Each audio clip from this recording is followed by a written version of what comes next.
name of the Father, and the Son, and the Holy Spirit. Amen. God our Father, you do not desire judgment, but mercy.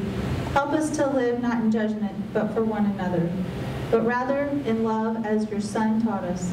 You tell us that we are not to judge, as it will lead to our own condemnation. Make us ever ready to listen faithfully to your gospel of love and forgiveness. Amen. Amen. Right, that came from Notre Dame's Gospel today. Okay, so Betty Schroeder got me started on those, and I think they're awesome. I read them every morning. Okay, so welcome. Tonight we have Erin Stott here for Butterflies for MyKanna.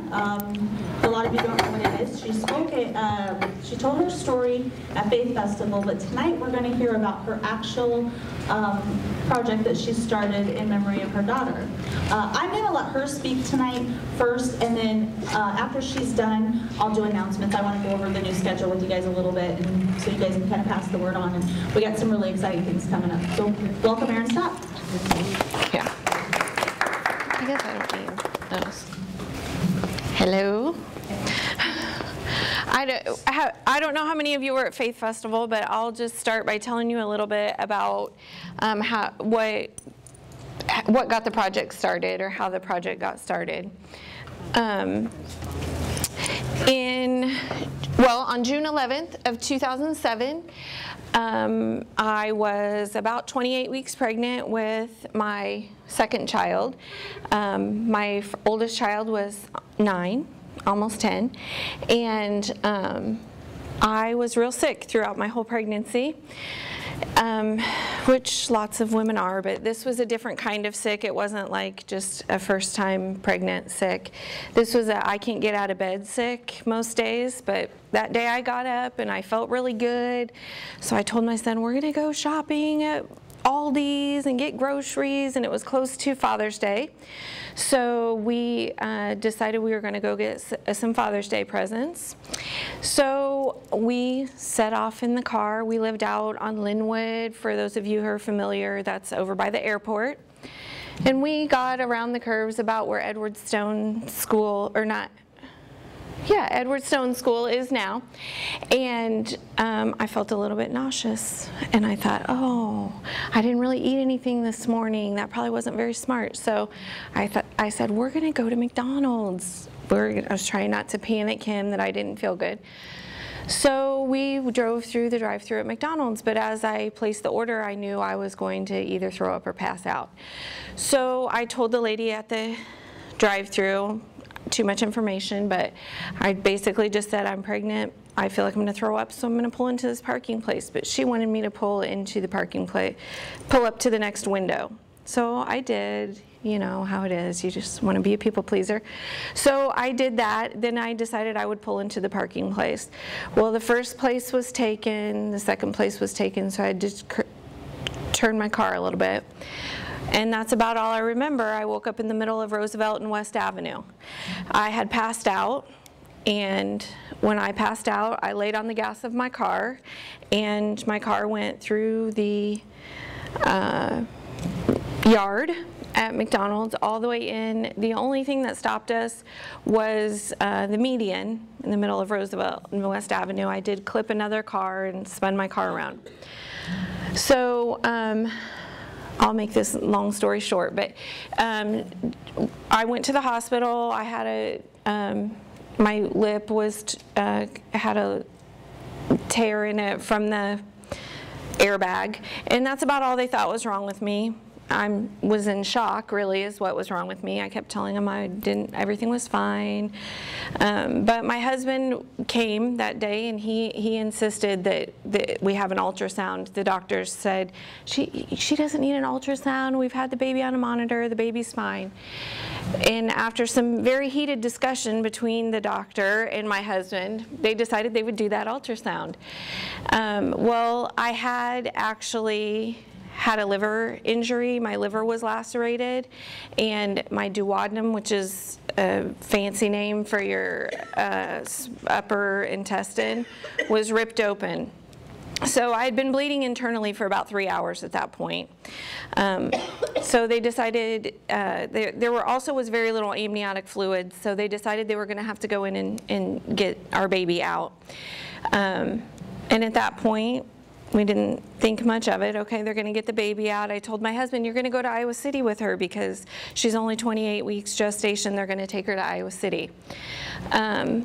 Well, what happened in the 6 minutes, it was a short 6 minutes, by the time they took me to the OR, to the time they delivered her, all the amniotic fluid was gone, and I was bleeding internally. And because I was bleeding internally and there was a tear in the placenta, my blood mixed with her blood, and basically she passed away before she was born. So, and I was a lot sicker. I woke up from that. I had no idea at that point that I had a lacerated liver or anything like that. So I woke up in intensive care. I knew it had been a long time. My parents lived about 6 hours away. They were there. Some people I didn't know were there. I thought it was odd that people that I didn't know would be in my hospital room, but come to find out, my husband and I had only been married a little bit less than a year, and there were a lot of his family members that they had allowed in because they thought I was going to die. Also, in that surgery, the surgery was about 7.5 hours long. I had 22 units of blood products transfused during that surgery, and for those, that's more than your body holds. So I was a lot sicker than I had any clue. I knew instantly that our daughter had passed away. I turned to the side and I could see my husband with her, and I knew then. So over the course of the next few days, I was very grateful to be alive. I had another child I needed to get up and get out of that bed for. I don't think I ever really grasped how sick I was. They didn't really tell me until down the road. But we had to plan a funeral, which we were young and we had never done that before, and had to figure out how we were going to do all this from a hospital room. So we started looking for something to bury our daughter in. She was born at 28 weeks, and she was actually kind of large for a 28-week gestation baby. She was 2 pounds and 13 ounces. That's actually still considered a micro preemie. And when we went to find clothing for her, there was no clothing anywhere. And it wasn't like I could go anywhere to find any. So we started searching. So the people at the hospital suggested, someone at the hospital suggested, maybe you could get her some dog clothes. And that just seemed not okay with me. She wasn't a doll. She was a human being who basically saved my life, because had I not been pregnant with her and I'd have had that lacerated liver, I would have bled to death. The pressure of her laying on my liver and pushing all my organs up kept me alive. So I didn't want to just go buy some Cabbage Patch clothes, kids' clothes for her to wear. I wanted something special. It would be the only time I would ever be able to get anything for her, and I wanted it to be something that was meaningful. So my sister came from Indiana. She searched and searched and searched on the internet. She did finally find something that was to my liking. I was very picky. I just wanted something simple. I wanted my daughter to wear the gown, not the gown to wear my daughter. I wanted people to see her, and I wanted them to remember her. But it was the most simple gown. It was actually just a plain cotton gown. It had a tiny bit of lace on it. And to give you an idea of how big it is, 2 pounds, 13 ounces is about that big. Not very big, tiny. It was over $250 for the dress. Now, my sister didn't care. She was ordering that dress. It had to be overnighted because it has to get here in time for a funeral. She didn't care. She did that. But had we had to do that ourselves, we couldn't have afforded to do that, especially knowing that we had lots and lots and lots of medical bills that were going to be coming in, not only for me, but for my son too. And the more we got to research about it, the more we realized there's just nothing here. And there were about 9 babies that passed away that were stillborn that summer, which is a lot. And we thought, what are these people doing that can't afford it? What do they have? And so we decided at that point, we kind of thought we want to start something, but we didn't ever know how to start something that could be free of charge and give parents something that they could, even if they didn't use it to bury their child in, but they could have it as a keepsake, because at least for us, every little tiny simple thing that we had that reminded us of her, every card, I still have every card, I have every flower, I have every little piece of ribbon. It's just a piece of her that I'll be able to cherish forever. So we didn't know how this was ever going to come about, and I kind of just would push it aside. And I had seen different things on the internet where you could send your wedding dress away and have dresses made, but they were a little more ornate than what I thought, and you had to pay to have that done. And I wanted something that would be free for people, that could take that burden of the expense out of it, and they could still have something. We just kept pushing it aside, and Heather and Sue came to me one day and said, they didn't really know my whole story, but just from talking to them at work, they said, how about speaking at Faith Festival this year? And I said, oh no, I'm not a public speaker, I don't do that kind of thing. They said, yeah, you're going to speak at Faith Festival this year. And I said, no, I'm not going to speak at Faith Festival. So I think a couple days passed, or maybe a week, and they came back, you are going to speak at Faith Festival this year. And I thought, okay, well, I guess I'm going to speak at Faith Festival this year. So Sue promised that she would help me, and she did a lot with my talk. And out of that came this idea, Butterflies for MyKanna.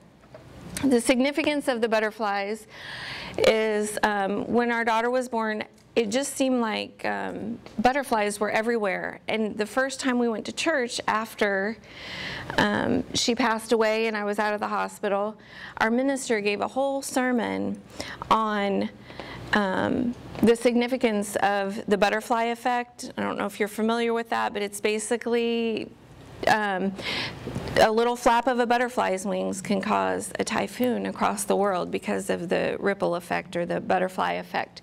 So that's where the significance of the butterflies come in. Her MyKanna's tombstone is a butterfly. We had a die made, and so it's a butterfly. And so we wanted to really touch other people's lives who have been through this, because everybody's experience is different, even though they might have lost their baby, maybe in a car accident, maybe the same way, but how they grieve it and mourn it is different. So we wanted to be able to do this. So this was our service project that we chose from our proceeds from our free will offering, which people were more than generous to give us. We also had Sue's mother-in-law. We didn't know where to start. I can sew, but I can't make a pattern, and it's hard to grasp the concept of how little something might be.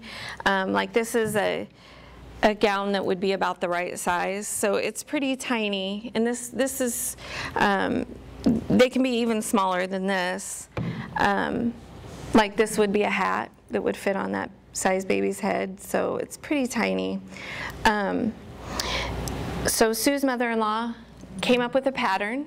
She kind of, I don't even know how she did it. I'm not up on all that, but she spent many, many hours doing sample gowns and making patterns, and she donated, how many yards? I don't know how many yards, tons and tons of fabric, soft fabric, because one of the other things is a lot of babies that are born, stillborn, their skin is very thin, and so it will tear, so you can't always just put any type of clothing on them.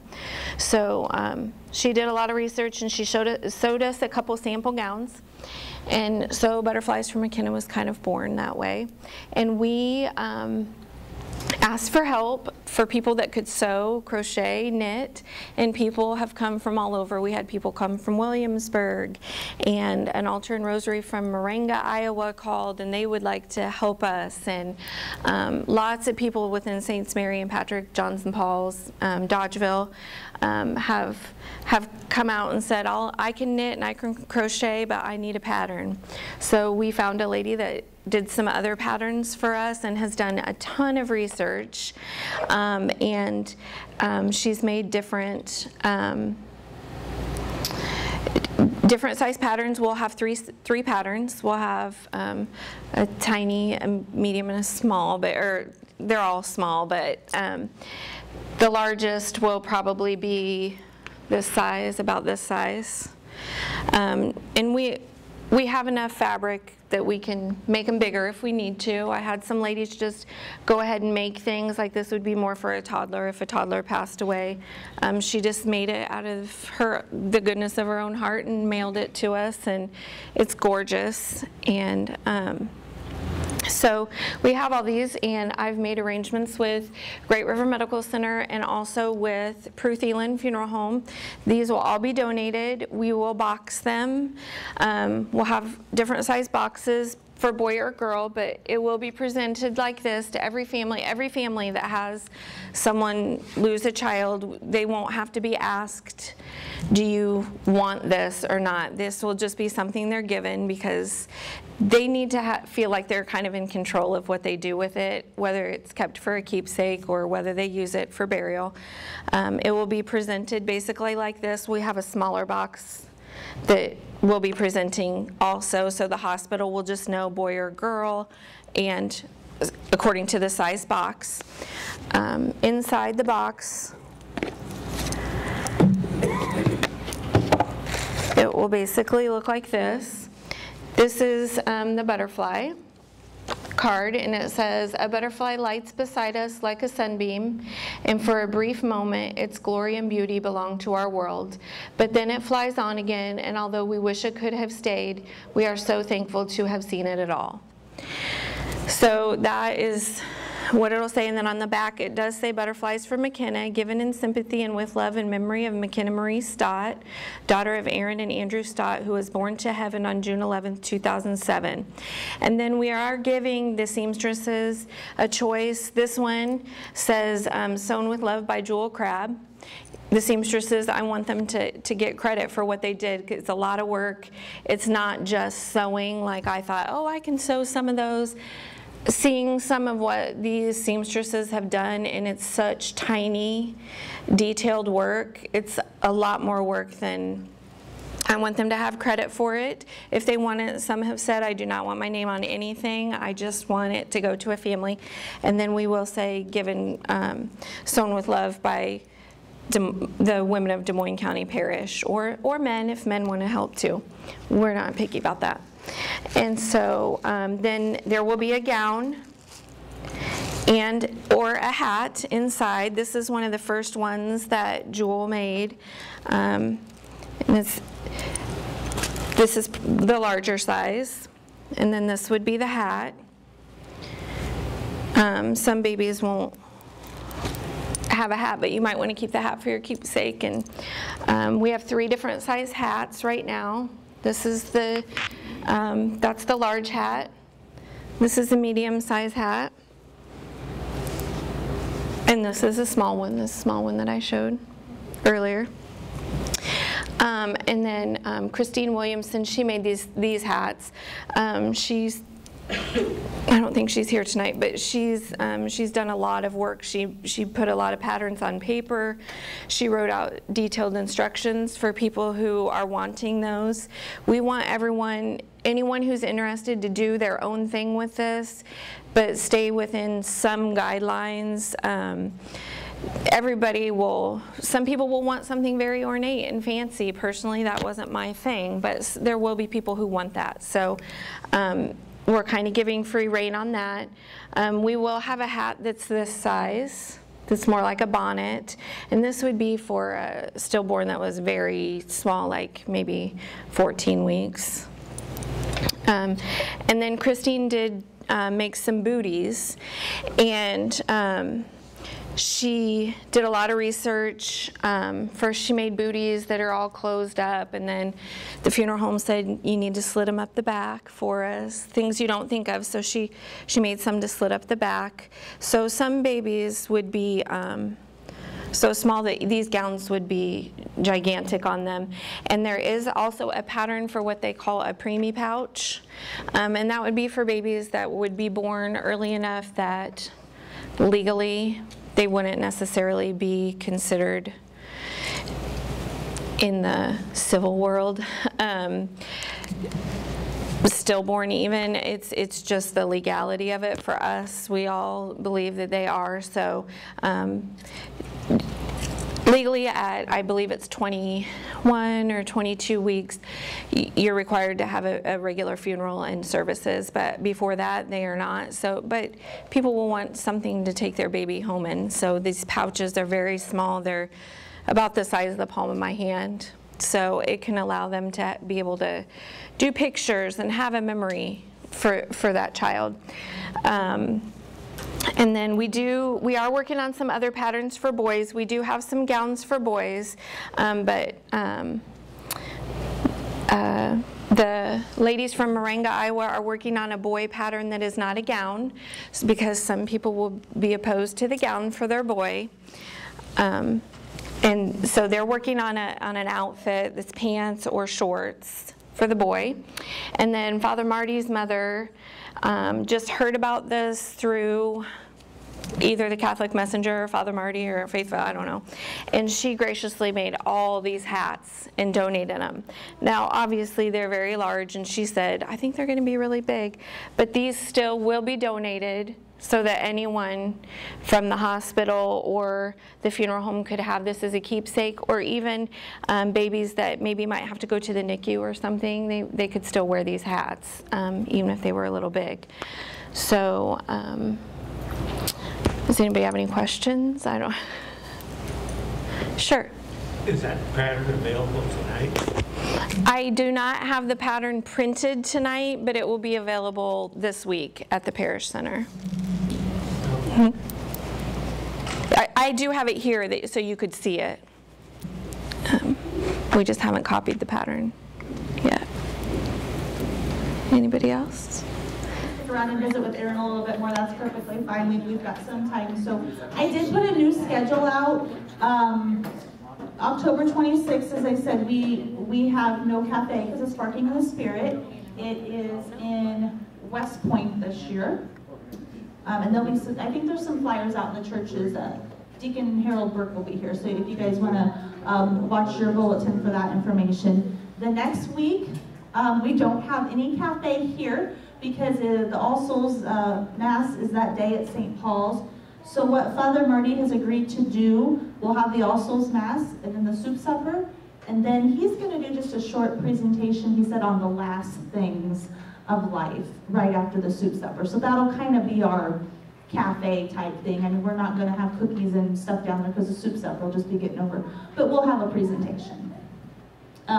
November 9th, we have the Night of Mercy, and I have the Brother Andre relics on here. I'm still trying to find out more information on that, if they're going to be here or if that'll be at a different location, but that's a big thing that's coming in. So I will get you guys some more information on that. The 16th is to be announced. We're working on that right now. We have a meeting on Monday, so we will get you some more information there, what's going to fill in. Thanksgiving break is November 23rd, so we will not have cafe that night. I know, it's like, are we having cafe this year? So that's the day before Thanksgiving, so I'm sure everybody will be busy baking. This one I'm really excited about, November 30th. It falls the first week of Advent, and Clara's Garden is going to be here doing a wreath, like a wreath or swags or fresh garland. It's going to be, I'm really excited about it. It's going to be a free will donation. I think it's going to be a fun night for us. We'll maybe do some special treats. It'll just be a lot of fun, and then Father Marty's actually going to do some Advent history, maybe like just 10 minutes, because like I said, the girls from Clara's Garden will be here. So I'm really excited about that. So that's what I have so far. And of course, you know, then the December, we're working on all that right now, so we'll have more information. But like I said, the relics, I will get you guys some more information on that and kind of see where that's falling. I think they're working out some details, but that's going to be a really big night too.